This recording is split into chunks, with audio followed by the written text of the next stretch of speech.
Good morning, traders. It is Friday, August 15th. Taking a look at the charts, equities are a little bit mixed this morning. We have the Russell 2000 up 0.2%. The Dow is actually up almost is up 0.5%. SP 500 flat, and the Nasdaq down slightly. But yesterday, really over the past week, we've seen some interesting money flows just on our 30-minute tools here, showing us that the market has gone into a FOMO where it went from an oversold condition to ripping higher and closing very strong with FOMO. And that led to, we talked about this at the close at that day, how the market was set to likely gap and open the higher the following day. And then we'll probably see some short-term selling and a bit of a pause before it wants to go higher. FOMO is when everybody chases things and it's a little too crowded of a trade. The market usually will try and suck a few more people in, or at least it'll just pull back and go sideways for a session or two.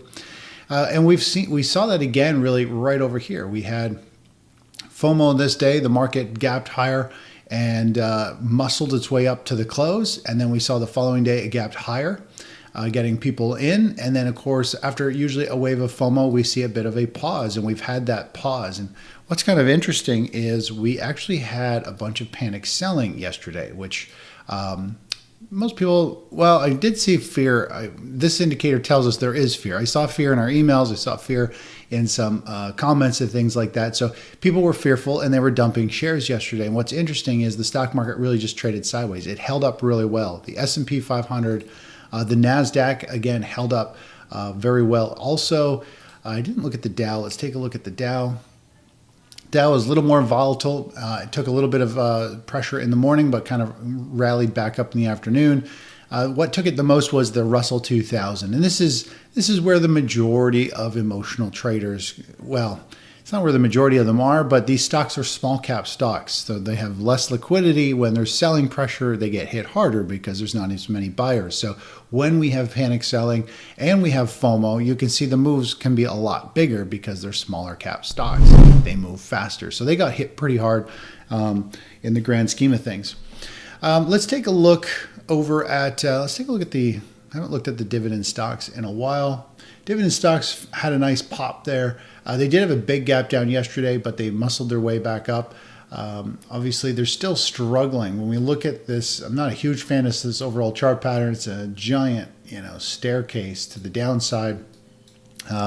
Overall, we'll see how dividend stocks play out, but they really have been slowly recovering and trying to figure out how they are going to move. I think there's going to be interesting play here. Let's take a look at the energy space. We haven't looked at that in a little bit. The energy space started to move down. It was getting close to potentially an inverse trade, a discretionary trade, which we're not in that phase yet. We held off on that because of the market conditions, and I'm thinking we're still going to get a bit of a bounce and move up here.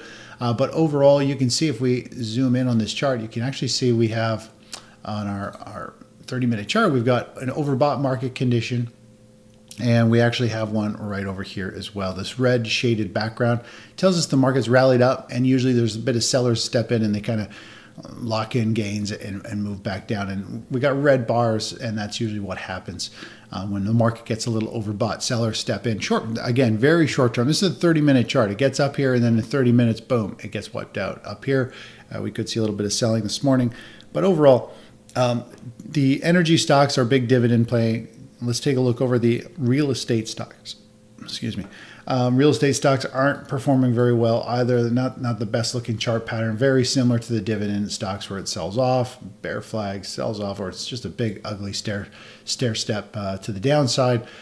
So that's, I think, part of the reason why we're not seeing the dividend stocks really take off and extend and get anywhere near all-time highs is simply because big energy and IYR are struggling. And let's take a look at the financials, because the financials do pay dividends. They're actually holding up fairly well. So they're not being the big drag on them at this point. Let's take a look at the rest of the markets here. We've got gold relatively flat.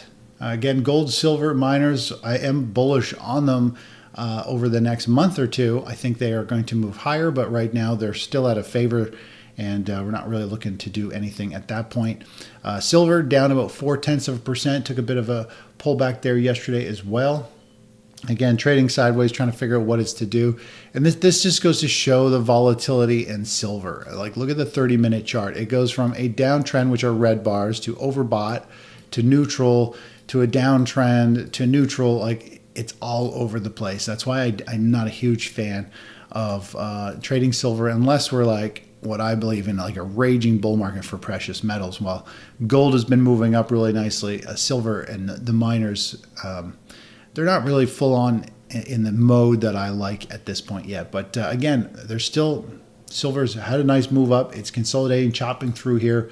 And if the stock market does continue to struggle or start to go down, we could see precious metals have that next leg higher, which is what we're looking for. So silver is just more volatile. Nothing wrong with it. It's just not the type of price action that I like to deal with, unless it's very small amounts of money.